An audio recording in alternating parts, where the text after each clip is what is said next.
Hi, thank you for being here today. I'm State Representative Mike Freiberg from Golden Valley. I'm here to talk about the End-of-Life Options Act that Senator Morrison, Senator Dr. Morrison, Senator Morrison, MD, and I are here, are the authors of. So this is a really important piece of legislation, and my support for this bill has grown as I've heard more and more stories from Minnesotans across the state who want access to this compassionate end-of-life option, and you'll hear some of those stories here today. The bill is modeled after a similar law from Oregon, which has been in effect for more than 2 decades. This bill includes the same basic requirements. So in order to qualify, an individual has to be 18 or older, have a terminal disease, meaning they have a prognosis of 6 months or less to live. They have to be capable of making their own medical decisions, be capable of giving informed consent, and be acting of their own free will. So individuals suffering from dementia or cognitive disorders do not qualify. The individual must also be able to ingest the medication, so delivery by injection or infusion are not permitted. Patients are not required to enroll in hospice, but it is strongly advised, and providers must offer a referral. 2 clinicians, a physician or an advanced practice registered nurse, must receive an independent request for medical aid in dying, must evaluate the patient, and must agree that the patient qualifies. If there's any concern, a mental health evaluation is required. So 10 states and Washington, D.C. authorize medical aid in dying, and we have more than 60 years worth of data that show, first, most people who use the law are dying from cancer or neurodegenerative diseases where the prognosis to death is predictable. And second, most people who use this law are also enrolled in hospice. The other important aspect of the law, perhaps most important, is that no patient, doctor, nurse, or pharmacist is required to participate. Healthcare facilities can opt out, but must post their policy on their website. There are liability protections for clinicians who follow the law, and coercion is a felony. So I'd like to turn it over to Senator Morrison to describe this a little more. Thank you, Representative Freiberg. Good afternoon, everyone. I'm State Senator Kelly Morrison. I represent District 45 in the Minnesota Senate, which is in the western suburbs of Minneapolis. It's really a privilege and an honor to carry this bill that Senator Chris Eaton, who is a nurse, carried for years in the Minnesota Senate. Doctors and nurses and others in healthcare see the suffering firsthand and know the importance of this law. Hospice does a very good job and can manage most symptoms for most people. But there are many situations, like ovarian cancer, for example, where in the final weeks of life, patients endure unnecessary suffering. Today's speakers can explain why Minnesotans support the End-of-Life Options Act best, and so I'm going to turn it over to them. Dee Dee, do you want to go first?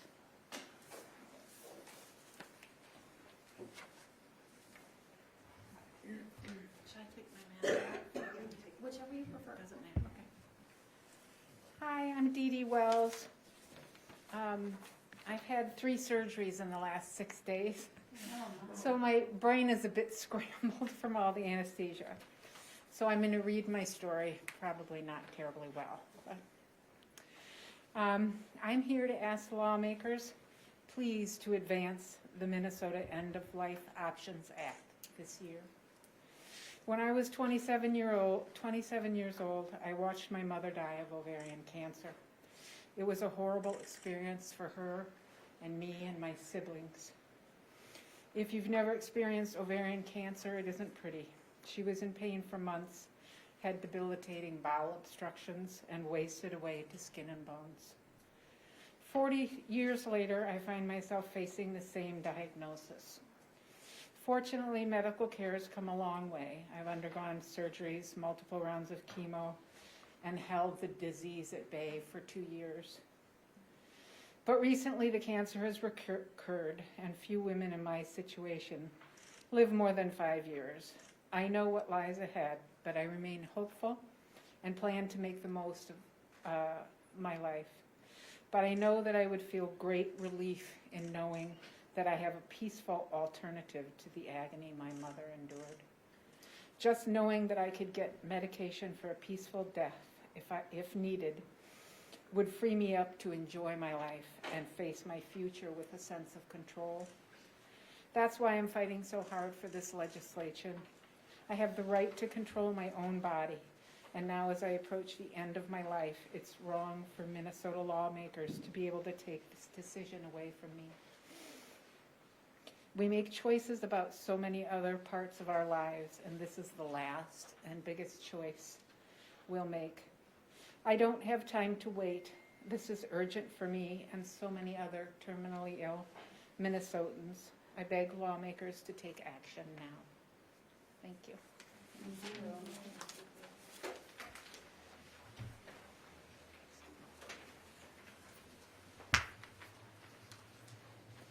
Good afternoon, everybody. My name is Dr. Joanne Roberts, and I am a hospice and palliative care physician. I spent most of my career in Washington State and actually was in practice in Washington State during the time that the vote was held out there in 2008. I have had the honor of sitting vigil at the bedside of several hundred patients who were dying and their families, and I've overseen the death of probably about 5,000 people as a hospice medical director. I will tell you that before the law was passed, I believed deeply that the care that we provided was healing care, and I've seen great healing at the end of life. There's great emotional healing, there's great spiritual healing. But I've seen suffering too. But most people don't suffer, but a few do. And as a hospice medical director, I believed that really we could meet all the needs of all the patients through hospice and palliative care. As a result of that, I was a very vocal and a very strong opponent of the legislation and the eventual vote in Washington. And I'm here to tell you today that I was wrong. I was wrong. I voted against it. If I were voting today, I would vote for it.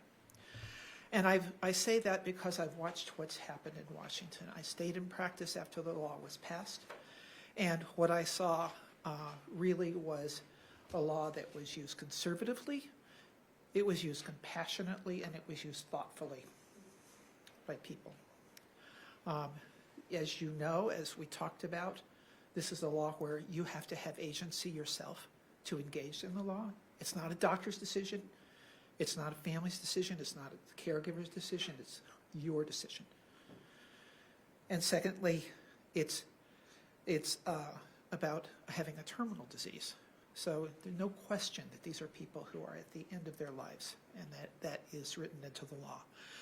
Every year, a report is published. 95% of people at least are in hospice. So this is not choosing hospice or another choice. This is both. It is for people who hospice can't quite meet their needs. So after the law was passed, what I saw, I did have about 3 patients who came to me and asked if they could be part of the program. It was a tremendous gift to be able to engage in a conversation with them about why. Each of them, of those 3, eventually did participate. And I will say that all had suffering beyond our ability to meet their needs in hospice. Now, just fast forward to today. I'm retired. I'm living with my own terminal disease, and I'm back in Minnesota, and I'm glad to say that. And it's likely my disease is going to have suffering that's going to be pretty minimal, and my end is going to come fairly quickly, so hospice is going to be a great gift to me. I don't think I will use this law, but I do want to be able to use this law. For me, this is about my choices at the end of life. And for me, it's about my agency as a matter of personal liberty. I believe that every Minnesotan deserves to have that kind of agency and to have that kind of personal liberty. And that's why I would vote for it if I were a legislator. Thank you, legislators, for doing that, and thank you all.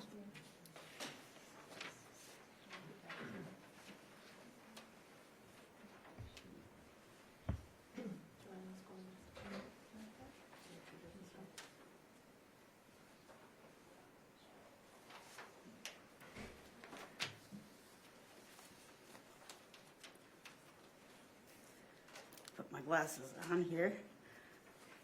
Thank you. My name is Judith Normandin. I am a lifelong resident of Minneapolis. I've lived there all my life except for the last 6 years when I moved to Shakopee, Minnesota. I am a dedicated Minnesotan, put it that way. I am 78 years old. Oh dear. I'm trying. Okay. I'm so used to speaking. I am 78 years old and I am dying. I've been in a close partnership with death for the last 2.5 years. During the year of the pandemic, that infamous year, I started having these really different symptoms which persisted and worsened over the course of 7 months.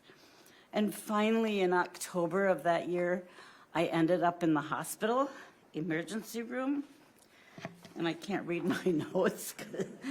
And I was then diagnosed with a cancer called acute myeloid leukemia, or AML. It is a cancer of the blood cells and bone marrow of your body. So suddenly I was told that I had days to weeks to live, unless I went through chemotherapy immediately. I started chemo a couple days later already, and went through 2 types of chemo and was in and out of the hospital for the first 7 months of that. Anybody who's gone through chemo, it was horrific. It was horrific. When I was told after that, because I could no longer tolerate the chemo treatments, I had to go off of it and switch to oral chemo. So I ended up on oral chemo for several months. But then my blood and platelet results started to change, and then I had to stop that chemotherapy also, and also stop the blood thinner that I was taking because I also have heart disease. 6 days later, after I stopped the blood thinner, I had some small strokes in my cerebellum. It got me thinking. As my life choices became fewer and fewer, I was reminded every day that it's our choices, oh, I'm so sorry, that define who we are and what gives meaning to our lives. As adults, we choose our careers, we choose who we want, who we love, and how we want to be contributors to our society.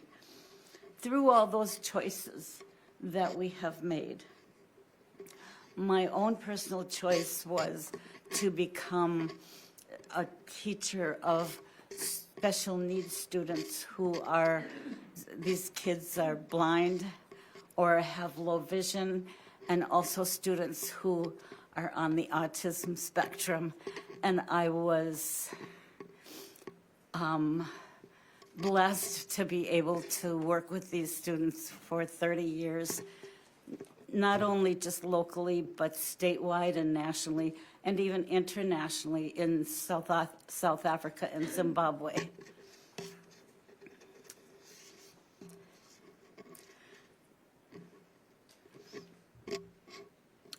My choices through life have always reflected my values, and now my disease has advanced again, and my choices are even more limited. Because I opted for treatments at the beginning to help me extend my life and to stay alive, those treatments now resulted in a secondary cancer called myelodysplastic syndrome. And today I am called transfusion dependent, in that in order to extend my life, typically just to stay alive. I require blood and platelet transfusions on a regular basis. Actually, luckily, I just ended up needing one yesterday, so that helped me a lot to be here today. What can I say? Timing is perfect. After this latest diagnosis, I was put on what they call supportive care, and that prompted me, and I knew I needed somebody to advocate for me and to help me along my journey. I can't see where Christy is, but I have connected with an end-of-life doula, and she has helped to understand my needs and my desires as I travel down this path. And I really, she's the one that got me here today, and she's really been a big help to me on this journey. This whole time throughout the journey, I've always been passionate. Well, I'm a passionate person anyway, but I've really been passionate about being able to play an active role in my death, to be totally informed, make my own decisions. I want to be able to decide when I've had enough. And I trust within myself that I will know when that time is right. And when that comes, I want to be an active part of the process. I don't want to be lying unconscious, and I don't want to be at the mercy of strangers who will decide when and how I die. I don't want to have another stroke. I don't want to have another infection. I don't want to have, what am I trying to say? I don't want to suffer all of these additional things because I'm dying anyway, so to speak. But I have, at this point in my life, I have few to no choices left. I came here today not to ask people whether they agree or disagree with the End of Life Options Act. That is, to me, their own personal choice. What I am asking, pleading, I guess I might say, to give me and all terminally ill individuals one last bit of control over my death, my life, my death. In living my life of service to others, I have lived it with pride, with satisfaction, and with much gratitude. And passing the End of Life Options Act to me would allow me to end my life in the same manner, with that gratitude and that passion and that pride and satisfaction and gratitude. What can I say? I am grateful so much today for all the people who are standing up for us, who are advocating for us, and for speaking for us, because a lot of us aren't able to do that ourselves. So, with much gratitude, thank you so much. Thank you for listening.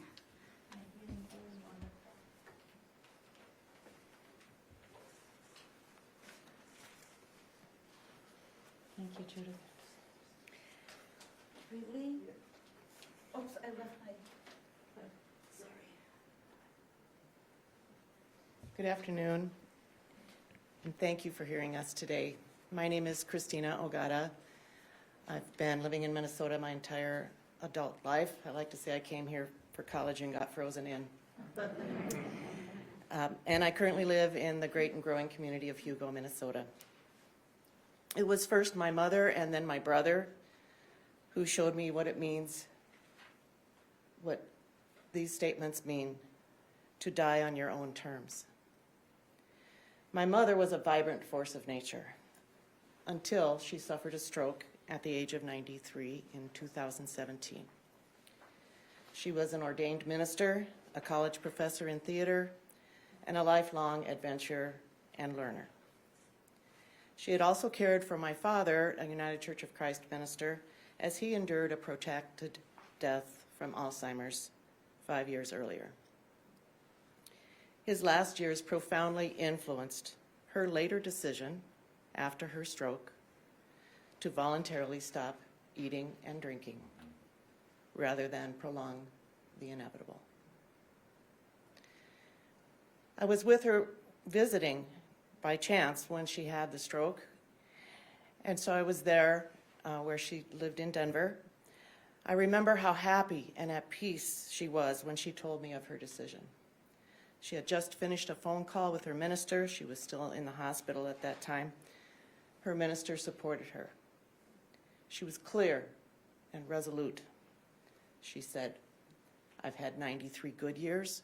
I don't need any bad ones." The entire process took about 12 days. Friends were able to arrive, say goodbye. His hospice was incredibly helpful. You have to rethink what it is to die when you go into hospice, and hospice is amazing at helping you do that. But it was hard to watch her waste away. It was painful. She suffered. My mother's death impacted my brother, Doug, who a few years before that had been diagnosed with MSA, multiple system atrophy. Somewhat similar to Parkinson's, it's a neurodegenerative disease for which there is no effective treatment. Over the course of several years, Doug's muscles slowly lost their strength until he could barely stand, walk, talk. He was so hunched over he could only see the ground. He lived in a tremendous amount of pain. He suffered contractures, severe tremors, bladder, and blood pressure dysfunction. By last year, by 2021, Doug's deterioration was accelerating. He wrote that he felt hemmed in at every turn. "I can choose to spend my days fighting off this disease, but it's a losing battle.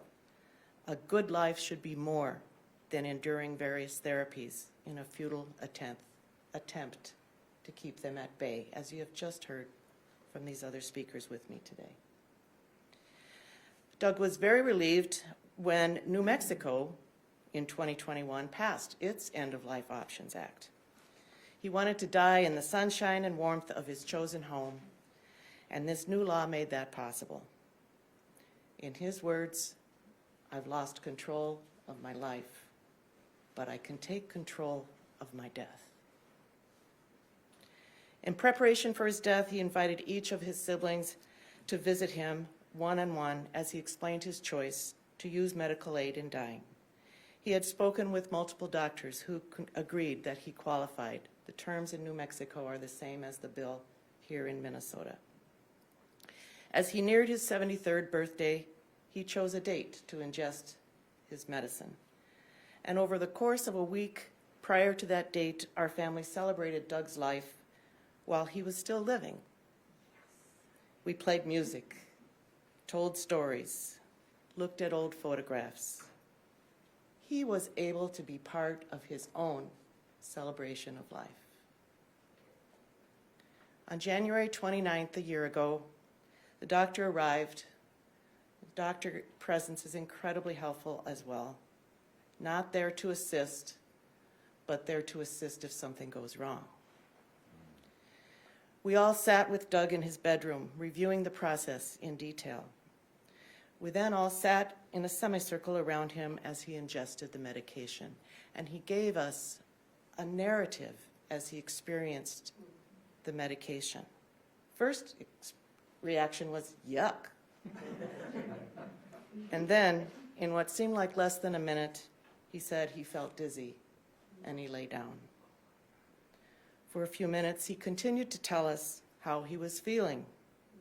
First, he was hot, then he was tired. He said, "I need to close my eyes." It was quiet. He did not seem anxious. His tremors went away. Everything slowed down. Eventually, he let out one long, slow exhale.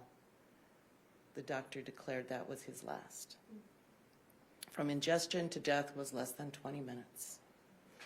I went, stayed with him next to his bed, held his hand, kissed him goodbye, and one by one we left the room. Witnessing Doug's peaceful death compelled me to actively advocate for bringing this to all of us here in Minnesota. The person suffering could be your mother, your brother. It could be you.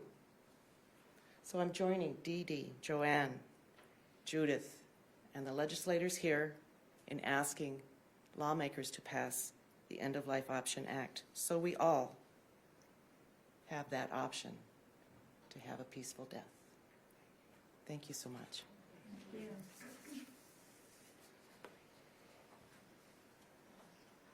want to take questions? Yeah. Take any questions if media has some. Can you talk about the prospects of the bill? Has it had a hearing or, what support levels might be? Sure.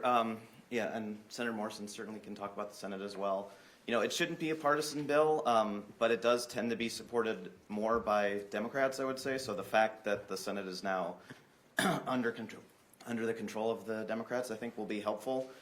There's certainly no guarantee in this process. I mean, it's moved before. It had a hearing a few years ago, and I'm certainly hopeful we'll get one again this year, or at the latest next year. And I guess I would just add that it's not a partisan issue among Minnesotans. If you look at polling, this goes across all kinds of different categories: geography, partisanship, religion. It's some categories that surprise some people, I think. So this is a very popular and much desired change to Minnesota law. It does tend to be partisan among elected officials. So in the Senate, we're working on, I have 5 authors, my fellow physician, Dr. Mann, and 2 of the nurses in the Senate, Senator Murphy and Senator Bolden are my co-authors as well. So we're working on getting a hearing in the Health and Human Services Committee, which is its first stop. Can you talk a little bit more about some of the provisions in the bill? Has it changed from previous versions, or is there anything new to this that hasn't been discussed previously in previous iterations of the bill? Yeah, there are minor changes, but the essence of it is the same, and the requirements in terms of who is eligible to participate. The requirements or lack of requirements, actually more accurately, on doctors and other healthcare providers is all the same.